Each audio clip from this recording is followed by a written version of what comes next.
Selamat berjumpa kembali adik-adik yang gemar belajar fisika. Ayo tetap semangat dalam meraih cita-cita.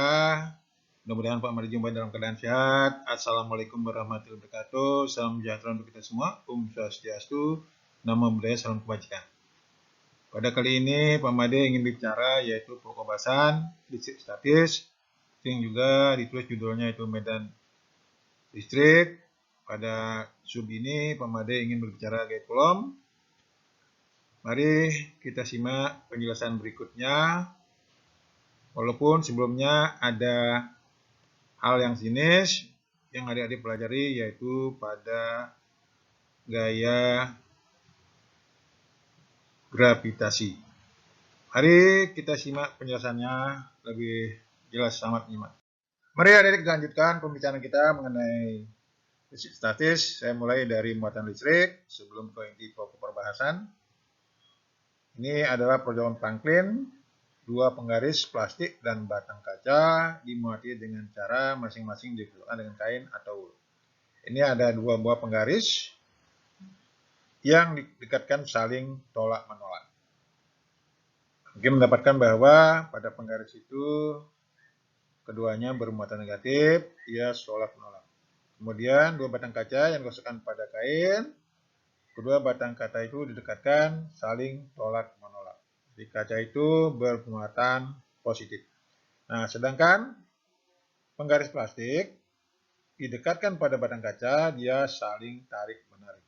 Itu terdapat dua jenis muatan yang berbeda, dia saling tarik-menarik. Mari kita simak penjelasan berikutnya tentang muatan listrik. Selamat menyimak. Mari kita lanjutkan pembicaraan kita mengenai muatan listrik. Jadi dari fenomena yang tadi menunjukkan bahwa terdapat dua muatan listrik statis, yaitu muatan positif dan muatan negatif, yang biasanya digambarkan dengan sebuah bola yang sangat kecil. Franklin memilih dari percaba yang tadi, muatan pada batang kaca yang digosok adalah muatan positif, sedangkan muatan pada penggaris plastik yang digosok adalah muatan negatif. Ada lihat yang kiri yang bawah, muatan listrik itu biasanya dilambangkan dengan Q besar atau Q kecil bila dia fungsi waktu. Memiliki satuan Coulomb dilambangkan dengan Q besar. Kadang-kadang ada juga satuan yang lain, yaitu ada millicoulomb, ada microcoulomb, ada nanocoulomb. Muatan listrik elementer adalah besarnya 1,6 kali 10 pangkat min 19 coulomb. Lihat kolom kanan bawah, muatan pada sebuah benda dinyatakan dalam, lihat itu biasanya Q sama dengan kelipatan daripada E, muatan satu elektron. Sehingga banyak elektron, N di bawahnya itu sama dengan Q per E. Di mana Q itu adalah muatan, satunya Coulomb, N banyak elektron, E muatan 1 elektron, 1,6 10 pangkat min 11 Coulomb. Contoh, berapa banyak elektron dalam muatan 1 Coulomb? Jawab, itu ada Q-nya 1, E-nya tadi di atas 1,6 10 pangkat min 19, sehingga N-nya sama dengan Q per E, 1 Coulomb per 1,6 10 pangkat min 19 Coulomb, hasilnya 6,25 10 pangkat 18 elektron. Jadi begitu adik-adik, ingat bahwa ada dua jenis muatan, positif negatif, yang biasanya digambarkan dengan sebuah bola kecil dilambangkan dengan huruf Q. Mari kita lanjutkan pembicaraan kita mengenai gaya Coulomb. Selamat menyimak. Mari adik-adik kita lanjutkan. Tadi setelah kita tahu bahwa ada dua jenis muatan, positif negatif, kita lanjutkan sekarang mengenai hukum Coulomb.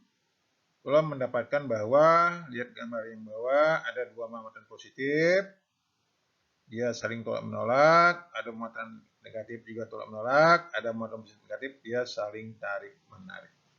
Nah, Coulomb memperoleh bahwa besar gaya tarik atau gaya tolak antar dua muatan listrik sebanding dengan muatan masing-masing berbanding terbalik dengan kuadrat jarak antar dua muatan, dan juga tergantung dari jenis medium letak muatan tersebut. Coulomb menuliskan bahwa masing-masing muatan mendapat gaya besar sama. Ada muatan 1 dan 2. Muatan 1 mendapat gaya F12, muatan 2 mendapat muatan F21. Cara sama, yaitu lihat kolom kuning. F12 sama dengan F21 sama dengan K Q1 Q2 per R kuadrat. Di mana Q1 Q2 itu adalah besar muatan masing-masing. K itu adalah tetapan konstanta di elektrikum. Besarnya K, lihat sebelah kanan, per 4pi epsilon. Di mana epsilon itu adalah perimeter relatif epsilon R kali epsilon 0, permitivitas udara. Jadi udara itu permitivitas relatifnya sama dengan 1. Jadi kalau nanti di udara, otomatis K-nya lihat yang bawah, yaitu 9 kali 10 pangkat 9 Newton meter kuadrat per kolom kuadrat. Walaupun sebenarnya adalah 8,99 10 pangkat 9. Jadi dibulatkan. Jadi perhatikan juga nanti dalam soal apakah dibulatkan atau tidak. Bila lihat yang kiri bawah, medium muatan bukan udara, maka besar gaya kolom antara muatan Q1 dan Q2 berkurang. Jadi F di dalam medium atau bahan lebih kecil daripada gaya di udara. Jadi di udara gayanya paling besar. Yang terakhir, jika medium memiliki permitivitas relatif epsilon R, elektrikumnya K, maka tetapan epsilon 0 menjadi epsilon, yaitu permitivitas medium. Jadi begitu adik-adik, besar gaya tolak atau gaya tarik. Di sini karena dia gaya merupakan besaran vektor. Jadi sama seperti waktu medan listrik dan medan gravitasi hampir identik. Jadi nanti kalau lebih dari dua muatan menggunakan konsep vektor. Jadi bedanya pada medan gravitasi hanya ada gaya tarik, di sini ada gaya tolak dan gaya tarik. Mari kita simak contoh soal berikutnya. Selamat menyimak. Mari adik lanjutkan dari percobaan kolom yang tadi, bisa disimpulkan bahwa paling atas gaya di medium sama dengan gaya di udara per permitivitas relatif. Untuk meningkatkan pemahaman tentang gaya Coulomb, kita lihat contoh soal berikut. Dua buah muatan 200 mikrocoulomb dan 300 mikrocoulomb. Terpisah sejauh 30 cm. Hitunglah besar A gaya tarik di udara, kemudian B di medium dengan permitivitas relatif 4 kali di udara. Jadi data yang ada, seperti saya katakan dari awal, begitu mulai satuan dalam satu sistem. Q1-nya beri 2 kali 10 pangkat min 4 kolom, karena mikrokolom itu 10 pangkat min 6 kolom. Kemudian kedua sama dengan 3 kali 10 pangkat min 4 kolom. K-nya 9 kali 10 pangkat 9. R-nya 30 cm jadikan meter, jadi 0,3 meter atau 3 10 pangkat min 1. Ditanyakan gaya di udara, B gaya di medium. Dengan permitivitas relatif sama dengan 4. Jawab, jadi gaya di udara sama dengan K Q1 Q2 per R kuadrat dengan K 9 kali 10 pangkat 9 kali 2 10 pangkat min 4, 3 10 pangkat min 4 per 0,3 kuadrat. Jadi kalau dia disederhanakan, ketemulah dia 6 kali 10 pangkat 3 Newton. Nah, nomor B sesuai dengan rumus paling atas, gaya di medium sama dengan gaya di udara dibagi dengan permitivitas relatif, yaitu 6 kali 10 pangkat 3 per 4, hasilnya adalah 1,5 10 pangkat 3 Newton. Jadi begitu adik-adik, tidak terlalu sulit. Mari kita lihat contoh soal berikutnya. Selamat menyimak. Mari adik-adik kita lanjutkan contoh soal yang lain. Ini dari data yang ada, dua buah muatan Q1 Q2 terpisah sejauh R memiliki gaya tolak 100 Newton. Berapa besar gaya tolak bila A. Jarak antara dua muatan dijadikan 0,5 R, B. Jarak antara dua muatan dijadikan 2 R.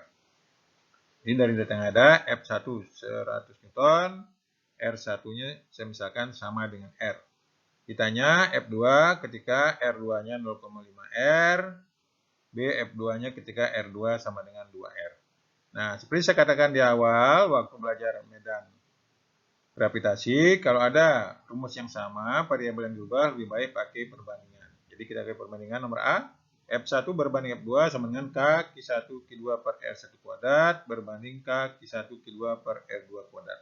Nah, karena di sini K Q1 Q2-nya sama, dicoret, diperoleh itu seper R kuadrat berbanding seper 0,5 kuadrat. Jadi dikuadratkan, jadi R kuadrat dicoret, jadilah 1 berbanding seperempat. Sehingga kalau jaraknya diperkecil, maka akan diperoleh gayanya. Bisa lihat, F2-nya menjadi 4 kali F1. Sehingga F2-nya 4 kali 100, yaitu 400 Newton. Nomor B, lihat. F1 banding F2 sama dengan K Q1 Q2 per R1 kuadrat berbanding K Q1 Q2 per R2 kuadrat. Coret K Q1 Q2-nya. Itulah dia per R kuadrat berbanding per 2 R dikuadratkan. Nah, R kuadrat coret, jadi dia 1 berbanding 1/4.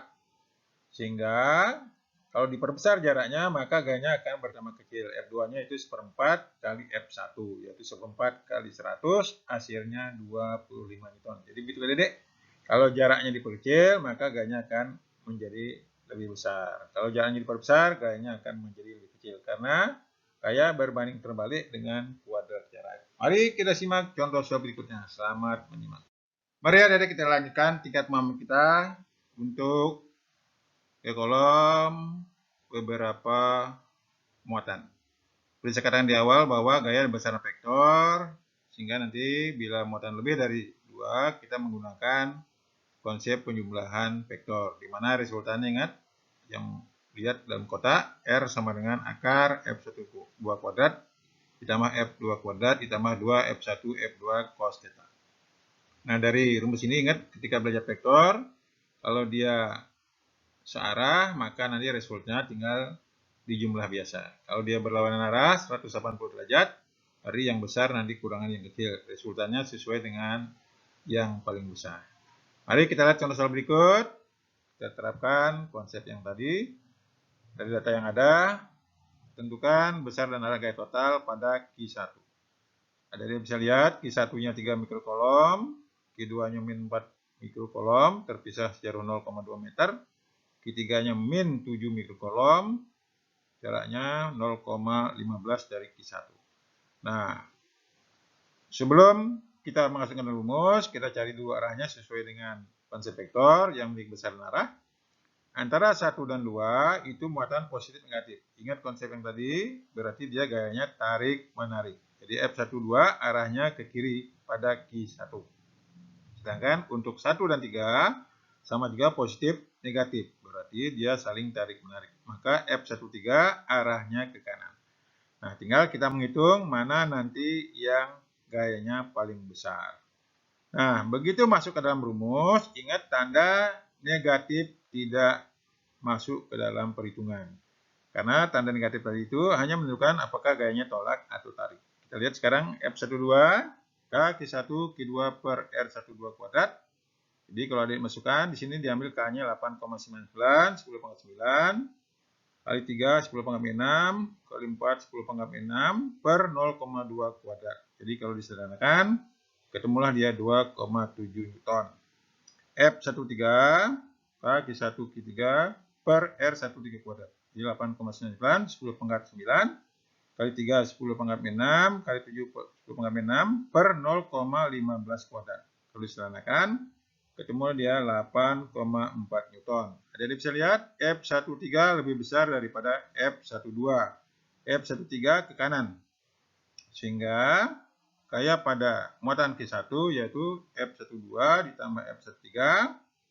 Nah, ingat F12 ke kiri berarti dia min 2,73, F13 ke kanan plus 8,4 Newton sama dengan plus 5,7 Newton. Tandanya positif, itu artinya arah gaya pada Q1 arahnya ke Q3 atau ke kanan. Jadi begitu adik-adik, tidak terlalu sulit.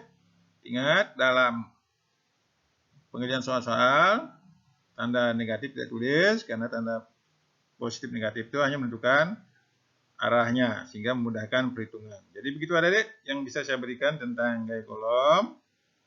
Silakan mencoba soal berikutnya. Jangan lupa komen dan subscribe. Selamat jumpa pada buat medan listrik. Sampai jumpa.